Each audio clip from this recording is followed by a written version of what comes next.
2020년 12월 장기간 반환이 지연됐던 주한 미군기지 12곳이 반환됐습니다. 그중 용산 미군기지 일부가 반환된 건 2004년 용산기지 이전 협정 합의 이후 처음인데요. 1882년 이모군란 이후 외국이 점유한 지 138년 만에 용산이 우리 품으로 돌아오게 된 겁니다. 그렇지만 정부는 소파에 따른 반환 절차 중 하나인 환경협의를 거치지 않아 시민들의 반발을 사고 있습니다. 관련 업계에 따르면 주한 미군이 반환한 12곳의 토양오염 정화 사업비만 1,000억 원에 달할 전망. 정부는 환경오염 정화 비용을 자체 부담하고 이후 미국과 비용 분담 문제를 협의해 나갈 예정인데요. 미국은 전 세계에서 반환이 완료된 미군 기지에 대해 정화 비용을 부담한 적이 없어 앞으로의 행보가 더욱 주목됩니다.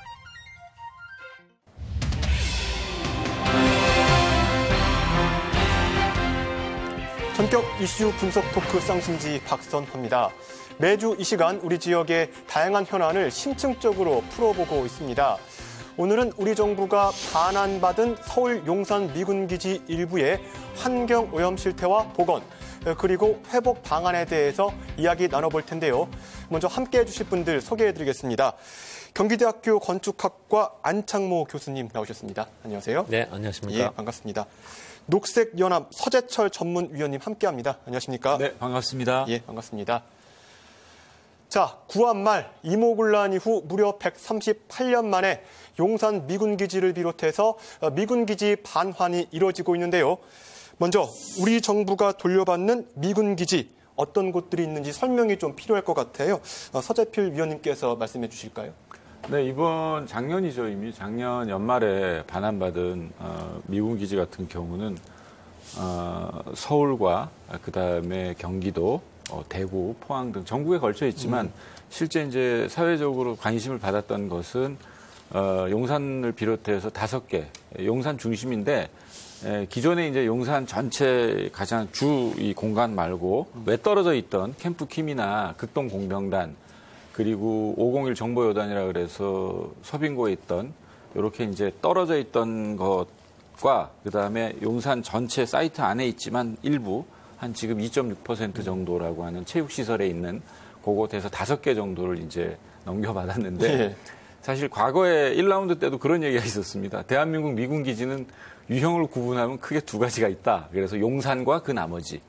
특히 용산 같은 경우는 이제 우리가 주목해야 될 부분이 뭐냐면 전 세계 미군이 5만 나라에 다 나가 있는데 아마 펜타곤, 워싱턴에 있는 펜타곤 부지를 포함하더라도 전 세계 미군이 주둔하고 있는 기지 중에 땅값, 지가가 제일 비싼 곳이 용산으로 현재 그렇죠. 얘기하고 있습니다. 그래서 이 용산이 다시 되돌아온다는 것은 우리 대한민국 서울 시민들에게도 상당한 일이지만 어떤 한미관계 관계에서도 그랬고 특히 노무현 대통령과 미 측이 처음 합의했던 게 2004년인데 예. 그래서 그 당시 언론을 검색을 해보면 2007, 8년에 용산에 우리가 뛰어노는 예. 아이들과 공원을 우리가 향유하는 걸로 돼 있었지만 이게 특히 이제 오염 정화 문제 때문에 지금까지 늘어져 왔는데 예. 어쨌든 본격적으로 미 측으로부터 용산의 일부지만 이제 넘겨받는 그 첫 단추가 이번 5개 기지가 아닌가 이렇게 생각됩니다. 예, 맞습니다. 말씀하신 것처럼 그 용산 미군 기지만 봤을 때 전체 부지 중에서 2.6%면 이제 막 걸음마를 뗀 그런 수준이라고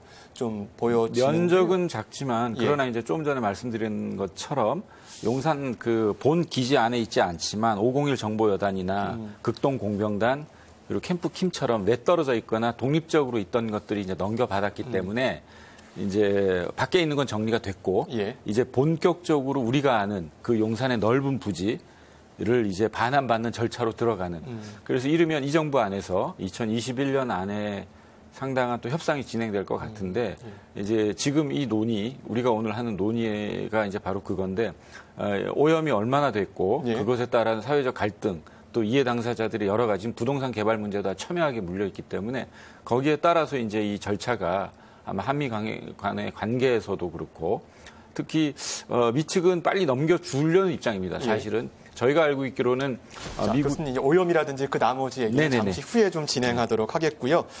그 교수님 이것 좀 여쭤볼게요.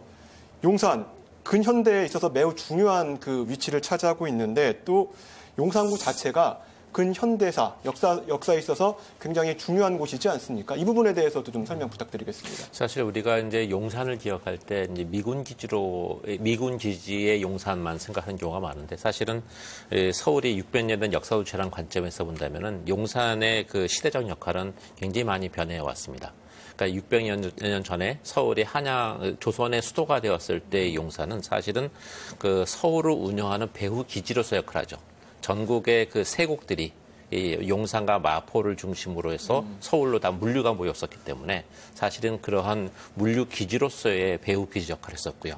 오랫동안 유지되던 그 용산의 역할이 사실은 전격적으로 변하게 된 배경에는 1876년에 개항이 있는 거죠.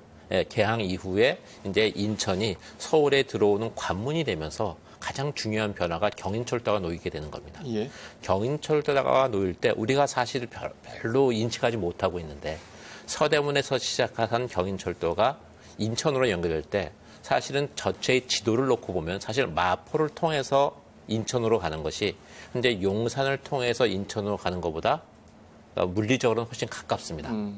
그럼에도 불구하고 당시의 경제적인 이유와 지형적인 이유 때문에 용산이 선택이 되거든요. 그러니까 용산이 선택되면서 사실은 용산의 운명이 바뀌게 됩니다. 그러니까 경인철도는 우리가 보통 철도를 침략과 수탈의 상징이라고 배웠지만 사실 경인철도는 대한제국이 서구의 문물을 받아들이기 위한 개화의 루트였었고요. 그 경인철도가 만들어질 때까지만 하더라도 사실은 대한제국은 국권을 유지하고 있었던 상황이거든요. 그런데 그렇게 서구의 문화를 받아들이기 위한 개화의 루트로서 만들어진 경인철도상의 중요한 위치에 있었던 바로 그 용산이 우리가 러일전쟁 이후에 이제 국군이 바뀌면서 그분이 외국군의 주요 침략 거점이 되는 것으로 바뀌게 되는 거죠. 예, 맞습니다. 참 공감되는 부분이 138년 임오군란 이후에 용산 미군기지는 금단의 땅으로 지금 여겨지고 있잖아요. 사실상 치해법권 지역이기도 하고 조선시대 말 청나라 군대가 주둔했다가 다시 일본군이 주둔했고 해방 후에는 미군이 주둔했던 용산 미군기지의 아픈 역사 때문에 용산구뿐만 아니라 용산 미군기지 자체가 역사적으로나 군사적으로 매우 중요한 곳 같습니다. 그런데 미군기지에 성향과 기름이 중금속으로 오염됐다는 주장이 일고 있는데요. 때문에 환경오염 정화 비용만 1,000억 원대에 이를 것이라는 이야기가 있습니다. 현재 상황 어떻습니까? 네, 지금 추정이 이제 1,000억 원인데 과거 1라운드라고 하죠. 2007년에 23개, 24개 반환 기지에서 정화 비용이 처음에 얼마 안 될 거라고 했는데 비용이 서너 배 뛰었습니다. 그래서 우리 헌정사상 국회에서 정책 청문회 거의 없었는데 그것도 환노위가 발의를 해서 반환기지 정책 청문회가 열렸습니다. 그때 이제 여야 할 거 없이 사실 국민의힘 같은 경우는 전신 그 정당에서는 미군 문제에 대해서 상당히 호의적이었거든요. 한미 동맹을 중시했기 때문에 그전에는 그런 문제를 이렇게 이슈화 안 했는데 그 지역구 많은 의원님들의 지역구가 오염기지의 이 문제로 이슈가 불거졌고 정화 비용이 막 뛰고 국회 청문회를 통해서 밝혀진 게 이제 부실 협상에 정화 비용 추계를 잘못했다. 지금 사실은 외람된 말씀이지만 정부가 이 미측과 합의해서 발표한 것이 저는 부동산 시장에 어떤 영향이 좀 있다고 보는데 어쨌든 1,000억 원은 택도 없는 예산이라고 보여지고요. 왜냐하면 조사를 제대로 한 적이 없었습니다. 만약에 조사를 제대로 했으면 정화 비용에 대해서 미국도 우리와 어쨌든 동맹관계 국가이기 때문에 대충 할 수 없는데 조사 자체를 못하게 했어요. 제가 이거 하나 여쭤볼게요. 환경 정화 비용이 있잖아요. 그럼 우리 정부가 다 고스란히 모든 걸 떠안게 될 수밖에 없는 상황인가요? 이미 넘겨받는 순간 그것에 대해서 미측과 합의를 하지 않았기 때문에 그건 정확하게 얘기해서 대한민국 그 어떤 공무원이 오더라도 거짓말하면 안 됩니다. 정화 비용은 단 1원도 미측이 지불하지 않습니다. 그게 주둔군 지휘협정 소파 조항이기 때문에 이미 그렇게 넘겨받고 사인했을 때 정화 비용에 대해서 합의를 안 했기 때문에 그리고 저는 한국 정부가 미측을 상대로 그걸 소송을 한다, 청구를 한다 그랬으면 좋겠는데 그런 예도 없었고 그리고 소송을 하더라도 우리 국내법이든 미국 법이든 국제법에 가서 소송을 이길 수가 없습니다. 소파 조항이 그렇게 돼 있기 때문에. 그렇죠. 그래서 시민단체들은 소파를 개정하자. 이번에라도 개정해서 협상을 하자라는 소파 개정까지 얘기가 나오면 너무 좀 멀리 가는 것 같기도 한데요. 좀 필요하죠, 그 부분이. 자, 지금부터는 다시 시민의 품으로 돌아온 용산 미군기지 부지 무엇을 만들 것인가에 대해서 이야기를 나눠보겠습니다. 수년 전부터 반환 부지에 용산공원을 조성한다는 말이 무성했는데요. 일부 오염된 곳도 있지만 복원과 회복을 계속 이어나가겠다는 의지가 있습니다. 자, 교수님. 현재 공원 조성 소식은 어떻게 진행되고 있습니까? 지금 현재 이 순간의 이야기로 치면 용산공원이 조성이 되려면 용산공원 안에 있는 물리적인 상황, 네. 아마 그 환경 문제를 포함해서 그 안에는 많은 역사의 흔적들이 남아있기 때문에 특히 역사의 흔적들이 도대체 어떤 상황에 있느냐, 어떤 가치가 있느냐에 대한 부분은 정확한 판단이 필요하겠죠. 예. 사실 그러한 판단이 어떻게 이루어지느냐가 그것이 환경 오염 문제하고 이게 서로 겹치는 부분도 있습니다. 그래서 그런 부분에 대한 조사 작업이 지금 한참 진행 중에 있는 상황입니다. 예. 네. 말씀대로라면 조성 예정 용지 가운데에서 미국 측이 사용하기로 한 잔류 부지도 있다고 하거든요. 근데 반환 협상 제대로 이루어지고 있는 겁니까?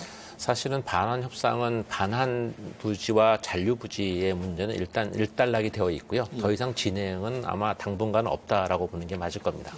그런데 문제는 사실은 그 가장 핵심적인 부분이 잔류 부지가 공원화 과정의 가장 핵심적인 중간에 점유하고 있다는 겁니다. 근데 사실 잔류 부지의 문제는 우리가 그 드래곤힐 로지라고 하는 미군이 운영하던 그 호텔의 문제가 하나 있고, 그다음에 미군이 그 운영하던 호텔과 현재 국방부가 사용하고 있는 그 국방부 부지 이 사이의 공간이 처음에 용산공원 계획을 할 때는 그 사이가 서로 그 사이 공간은 공원 부지였었어요.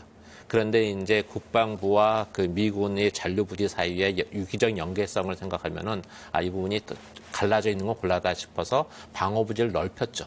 그러다 보니까 어떤 문제가 발생하냐면은 용산공원의 중심부를 차지하고는 곳에 3분의 2 이상이 사실은 우리 시민들의 접근이 불가능한 땅이 되어버린 겁니다. 그럼 허리가 잘리게 되어버리죠. 거기에 가장 또 치명적인 것 중에 하나가 현재 미국 대사관이 덕수궁의 선원전 부지에 자리 잡았다가 그 선원전 부지가 갖고 있는 역사적 중요성 때문에 그 땅이 다시 우리한테 돌아오고 대토하는 형식으로 코이노 캠프의 북쪽 땅들을 미국 대사관에 넘겨줬죠. 근데 그 땅이 상당한 부분이 사실 미군 부대와 우리 후암동 일대의 서울과 접점지대를 다 가로막아 버립니다.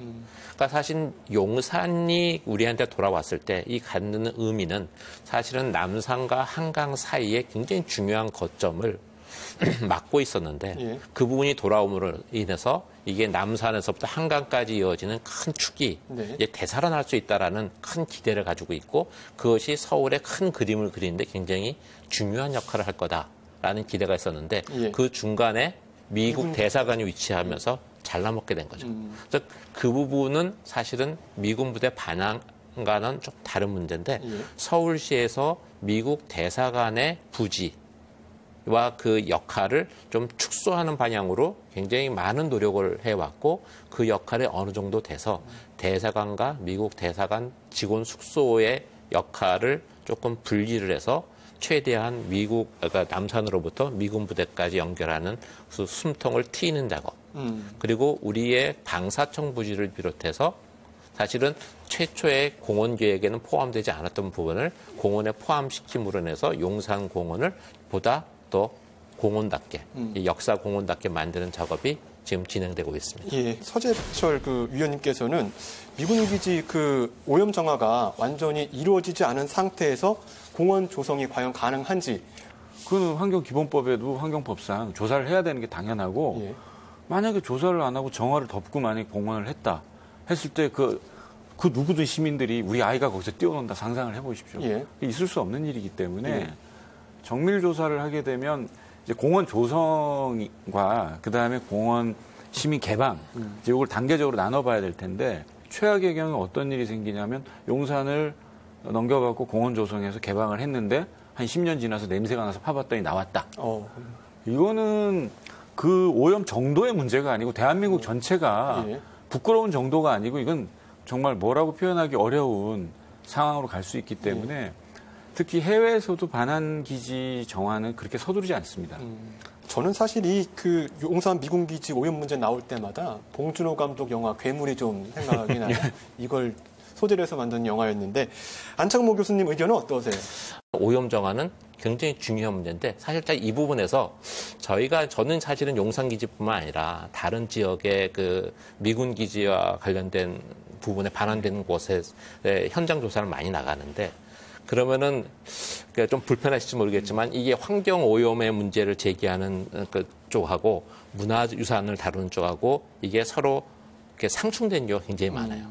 그러니까 제 1차적 과제를 환경 오염의 치유 문제를 두다 보니까 사실은 그 용산 기지 또는 미군 기지가 갖고 있는 역사성의 가치도 굉장히 중요하기 때문에 그 부분도 고려해야 되는데 일단 그 환경 오염을 치유하기 위해서 모든 건물을 철거해야 된다는 게 기본 입장이에요. 근데 사실은 그러면 안 되거든요. 예. 사실은 치유를 하긴 해야 되는데 사실은 이 전체 이 기지가 국가적으로 지역적으로 어떤 가치가 있는지를 보고 거기에 따라서 치유의 방법이나 등등이 나와야 되는데 저는 그 환경단체에서의 주장도 충분히 이해가요. 왜냐면은 이 정부가 거기에 맞춰서 제대로 대응을 못 해왔기 때문에 거의 뭐 아니면 도식으로 될 수밖에 없는 구조가 존재를 했었죠. 그래서 그 부분이 조금 잘 된다면은 예를 들어서 문화재 가치가 굉장히 문화유산의 가치가 높은 것은 그 환경 오염 문제 좀 더 융통성 있게 대응하고 그렇지 않은 부분은 적극적으로 하고 또 어쨌든 오염이 되었다고 하더라도 오랫동안 그쪽에서 사람들이 생활해 왔기 때문에 그만큼 치유하는 과정도 단기간에 안 된다고 말씀하셨잖아요. 진짜 단기간에 안 되죠. 그렇죠? 문화유산 보존과 과정도 교수님 말씀에서 이제 오해는 아니고요. 다만 환경의 전문가들이나 환경단체들도 그 미군 기지에 말씀하셨던 중요한 역사적인 그 건물들 있지 않습니까? 네. 그건 저희도 당연히 보존하는 것이 역사성이나 후세들에게 우리가 교육적 측면에서도 그렇고 그리고 지금은 오염 정화 기술이 좋기 때문에 예를 들면 부평의 이제 캠프 마켓 같은 경우, 부평 같은 경우는 이제 그 다이옥신이 나와서 어쩔 수 없이 다 땅을 드러냈는데 아주 특수한 경우가 아니면 현재 이제 시간과 적절한 예산이 지원된다면 저희 역시도 그 상징성 있는 건물은 당연히 보존하자. 맞습니다. 네. 저도 그럴 아픈 역사도 우리가 사실 그 20년 전에 조선 총독부 건물 드러냈지만 논란 끝에 했지만 그것도 우리의 역사였다면 후세들에게 물리적인 역사성을 보여줄 수 있는 게 있어야지 아무것도 없으면 그래서 지금 DMZ 같은 경우도 군사시설 앞으로 그대로 두자. 그렇죠. 네. 냉전 유산 전 세계 가도 없거든요. 유럽 가도. 알겠습니다. 훨씬 맞는 말씀이죠. 사실 용산 말고도 부평 캠프 마켓이라든지 원주에 있는 캠프론 같은 케이스를 보면은 사실 부평 같은 케이스는 일제강점기 때 거의 군수 산업 기지가 있었기 때문에 오염의 양태가 다른 지역이랑 달라요. 다르기 때문에 또 군수기지였기 때문에 남아있는 유산의 성격도 다르고 그런 것들이 면밀히 되면 시간을 좀 확보를 해야 되는데 이게 외부의 압박은 시간을 단축하고 그렇죠. 단축하고 지금 말씀처럼 이 부분이 문제의 핵심 중에 하나입니다. 가장 지금 고민되는 것이 넘어가려고 하는데 괜찮겠습니까? 네네. 예, 알겠습니다. 지금까지 용산 미군기지 부지의 역사성과 기지 반환이 주는 상징성, 또 향후 미군기지를 어떻게 활용할 것이고 이를 위해 풀어야 할 숙제는 무엇인지에 대해서 전문가 두 분과 심도 있는 이야기 나눠봤습니다. 관련 영상 보고 와서 계속해서 이야기 나눠보겠습니다. 용산은 오랫동안 군사기지였던 탓에 금단의 땅으로 여겨졌습니다. 그렇지만 용산기지 반환 협상이 시작되면서 오래도록 미루어졌던 용산기지 공원화에 대한 논의가 속도를 내고 있는데요. 한 세기 넘게 군사기지였던 땅은 생태역사공원으로 거듭날 예정입니다. 한미연합사 뒤편으로 흐르는 만초천과 기지 안에 남아있는 수천 년 된 구릉지의 모습도 복원될 수 있을지 기대를 모으고 있는데요. 전문가들은 용산의 역사성과 민족성, 회복과 치유의 메시지를 담기 위해 많은 논의를 거치고 있습니다.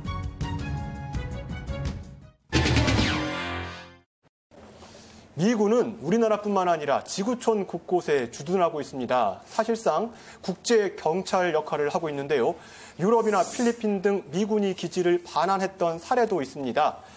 해외에서 이 정화 비용 어떻게 처리하고 있습니까? 일본도 이미 30년 전부터 반환 기지를 넘겨받아서 우리처럼 특히 공원 조성만 아주 큰 공원만 일본은 3군데가 있고요. 그리고 또 도시근린공원 형태로 하면 한 10대 군데가 오키나와 포함해서 하는데 일본과 우리를 비교하기는 좀 그런데 대신에 일본은 넘겨받으면 일본 국내법에 따라서 중앙정부가 직접 개입을 해서 공원 조성에 정화나 일을 하는데 다만 이제 일본 분들도 우리보다는 서두르진 않더라고요. 독일은 마찬가지고 독일 같은 경우는 이제 우리와 또 다른 부분은 있습니다. 왜냐하면 점령 개념이었기 때문에 우리는 공여지라고 해서 우리가 빌려준 땅 이런 개념인데 독일은 점령하는 순간 미국 정부의 땅이었기 때문에 논란이 되는 정화 비용을 우리가 안 주는 대신에 이 땅에 가치를 그대로 너희에게 그냥 무상으로 양해한다. 이런 개념이랑 좀 다른데 네. 다만 이제 독립 소파, 미독 소파에서는 오염 정화 문제가 생기면 서울시 공무원이 경기도 공무원이 기지문을 열고 들어갈 수가 있습니다. 우리와 다른 게. 우리는 지금까지도 미국이 시혜적으로 한번 찔끔 보여주지 않으면 못 들어갔죠. 예. 지금도 문제가 그건데 예. 이제 그런 차이가 있는데 그런 이제 해외 사례를 우리가 종합해 보면 중요한 것이 특히 공원화의 문제에 있어서는 시간적 여유를 가지고 접근한다. 예. 독일 사람들도 그 부분은 아주 명확하게 충분한 시간적 여유를 가지고 한다. 그래서 저는 감히 제가 이 부분을 쉽게 말씀드릴 수는 없지만 정화 부분은 사회적 합의로 명확하게 가되 일부 공간을 이제 뭐 시민들에게 녹지로서 이렇게 개방을 조심스럽게 할 수 있는데 그러나 그것이 마치 일부 개방이 그냥 정화를 뒤로 하고 그냥 급하게 하는 그러니까 우리는 이제 교수님 말씀하신 것처럼 이 개발에 대한 이 패러다임이 너무 이 유전자가 세게 살아왔기 때문에 지금도 그냥 한 2, 3년 해서 빨리 하자 이렇게 될 수 있는데 국가의 상징적 공간이고 정말 중요한 공간이라면 충분한 그리고 거기에 또 하나는 이제 시민들의 참여 또 시대의 변화 네.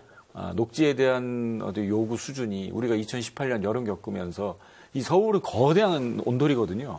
녹지는 지금보다 훨씬 더 많아야지 그냥 에어컨만 있다고 이 아열대 난대에 가까운 그 기후 변화에 기상 변화를 여름 폭염은 이제 일반화될 텐데 그렇다면 녹지가 절대적으로 필요하고 그래서 종합해 보면 충분한 시간을 가지고 하는 것이 외국에서도 교훈이었고 서두르지 않는 것이었기 때문에 독일과 일본도 뭐 상당한 그 국력이 있는 국가인데 우리나라도 예전과는 달리 이제 국격이 많이 좀 상승했잖아요. 그래서 이제는 좀 할 말은 미국에게 해도 되지 않을까 이런 좀 예상해 보는데. 네, 할 때가 됐고 예. 하고 있고 이제사 미국도 우리 말을 들어주기 시작했다라고 보는 게 맞을 것 같습니다. 우리 사실은 우리는 항상 일본을 만만한 경제 상대로 보기 때문에 일본은 진짜 했는데 우리 못해 이런 생각이 불만이 있지만 사실은 국제적으로나 경제적으로 보면은 사실은 미국이 우리를 일본과 동등하게 대해오지 않았죠. 사실은 앞으로는 좀 나아지겠지만 아직까지도 사실은 저는 이제 근현대사를 하는 입장에서 보면은 개항 이후에 미국은 한국과 일본을 두고 이해관계가 상충될 때 한 번도 한국 편을 든 적이 없는 나라입니다. 항상 일본 편을 들어왔습니다. 유일하게 그 말 많은 트럼프 대통령이 일방적으로 일본 편을 들지 않았던 유일한 대통령이에요. 아주 아이러니하죠. 그러니까 사실은 이제 우리도 국력이 이만큼 됐기 때문에 이제는 우리가 발언권을 높일 수 있고 이제는 그 말이 어느 정도 미국도 들을 수 있는 상황이 됐기 때문에 좀 전에 서 의원님 말씀하신 그런 부분들 반면 교사로 삼아서 우리가 좀 더 적극적으로 좀 응할 필요가 있다고 생각이 듭니다. 예, 알겠습니다. 그 마지막 질문 두 분께 드리겠습니다. 용산 미군 기지터 앞으로 어떤 모습으로 좀 거듭나야 할지 일단 전문위원님께서 말씀해 주실까요? 저는 이제 공원에 대한 사회적 합의, 지자체나 정부, 특히 이제 정화는 환경부에게 맡기는 게 답이라고 보여지고 그건 정부가 좀 조율하고 검토해야 될 사안 같고요. 공원의 내용 중에 좀 강하게 요청드리고 싶은 것은 녹지, 특히 숲으로 만드는 이 부분들. 예. 좀 거칠은 표현일지 모르겠습니다만 조경잔치로 끝날 게 아니라 명실상부한 생태축에 걸맞는 숲을 조성할 수 있는 여러 노력들이 그러려면 국토부가 특별법상 계속 쥐고 가더라도 서울시의 참여 그래서 공원 이후에는 관리를 서울시에 맡기는 것도 왜냐하면 서울시가 녹지 공원 관리는 대한민국에서 최고입니다. 그런 전문성이 있기 때문에 그리고 이제 산림청 같은 기관들이 들어와서 그 숲을 만드는 데도 역할도 하고 그래서 범정부, 정부 안에서도 협력 그리고 시민들의 참여 시민들의 참여가 단순 찔끔 참여가 아니라 아이디어나 창의적인 부분들은 시간이 걸리더라도 같이 가는 그래서 서울시 내 시민들의 의식 수준도 높기 때문에 전 그렇게 이제 우리 전문가들도 참여하시고 한다면 지금보다 나은 모습이 있을 수 있는데 넘겨받았다고 해서 결론으로 저는 시간적인 것을 서두르지 말고 충분한 시간적 호흡을 가지고 제대로 된 공원으로 만드는 것이 당장 5년, 2, 3년, 5년 사이에 어려울지 몰라도 10년, 20년, 30년 지났을 때 다음 미래 세대까지 부끄럽지 않은 공원에 접근이 되겠다 싶습니다. 그러면 서울의 백년지대계, 국가의 백년지대계를 좀 결정할 수 있는 그런 국가공원 있잖아요. 그렇기 네. 때문에 시간에 좀 긴 호흡이 필요하다고. 맞습니다. 예. 네네. 교수님 의견은 어떠세요? 네, 사실은 그 용산공원이 어떤 모습이 되어야 될 것인가를 이야기하려면 용산공원의 가치에 대한 판단, 용산공원의 정체성을 어떻게 볼 것이냐가 굉장히 중요하다고 생각이 듭니다. 사실 용산공원은 지금 우리 땅 안에 있는 굉장히 핵심적인 위치를 예. 점하고 있지만 사실은 우리의 가치를 넘어서는 가치를 가지고 있죠. 그러니까 세계를 향해서 무엇인가 발언을 할 수 있는 메시지를 담고 있는 곳이라는 거죠. 냉전의 마지막 현장이기도 하고 평화를 이야기하고 100여 년 전에 일본이 동북아 패권주의를 지향했던 곳, 그다음에 2차 세계대전 이후는 동서냉전의 최천병이었던 곳, 지금도 아직도 살아있는 현장, 이 현장에서 특히 남북 분단의 문제를까지를 아우러 생각한다면 사실은 지금 이 순간에 21세기의 세계 평화를 가장 설득력 있게 이야기할 수 있는 곳이 바로 용산입니다. 예. 바로 이 가치가 굉장히 중요하고요. 그런데 문제는 우리가 이제 용산 공원 이야기하면 공원 하면 당연히 생태죠. 그래서 용산 공원의 정체성을 어떻게 볼 것이냐라고 얘기할 때 우리가 역사공원 얘기를 많이 합니다만 한쪽에서 생태공원 하자. 이게 문화공원, 이게 여러 가지가 있어요. 근데 사실은 이 생태공원으로 잠정적인 결론이 난 것 같은데 사실은 이 생태공원으로 가자라고 하는 것은 사실 용산공원이 갖고 있는 가치, 세계를 향한 메시지를 던질 수 있는 그런 부분의 기회를 놓쳐버린 거라 생각이 듭니다. 예. 생태공원은 너무나 당연한 거예요. 공원이 생태공원이 아니라는 것 자체가 거의 넌센스죠. 문제는 거기에 플러스 알파를 무엇을 얹을 것이냐 하는 부분에 있어서 사실 용산공원은 사실은 지금 이 순간을 넘어서서 세계를 향한 평화의 메시지를 던질 수 있어야 되고 그러려면은 생태공원은 저변에 깔려있는 당연한 거고 거기에 우리가 역사를 담아야 되는 역사 문화공원이 돼야 된다고 생각합니다. 알겠습니다. 지금까지 전문가 두 분 모시고 용산 미군기지 반환 추진 상황과 반환을 위해 남은 과제 그리고 용산공원 조성이 주는 의미에 대해서 심도 있는 의견 들어봤습니다. 오늘 함께해 주신 두 분 고맙습니다. 네, 감사합니다. 용산 미군기지는 굴곡진 우리 역사의 아픔을 고스란히 담고 있는 땅입니다. 고려시대 이곳에 몽고군이 진을 쳤고 임진왜란 때는 왜군이 점령하기도 했는데요. 구한 말 청나라 군대와 일본군 주둔 그리고 해방 후 지금까지 미군 기지로 쓰이면서 우리에게는 금단의 땅이 됐습니다. 총 291만 제곱미터에 달하는 광활한 부지가 온전히 시민의 품으로 돌아오길 간절히 기대합니다. 이슈 분석 상심지 오늘 준비한 순서는 여기까지입니다. 시청해주신 여러분 고맙습니다.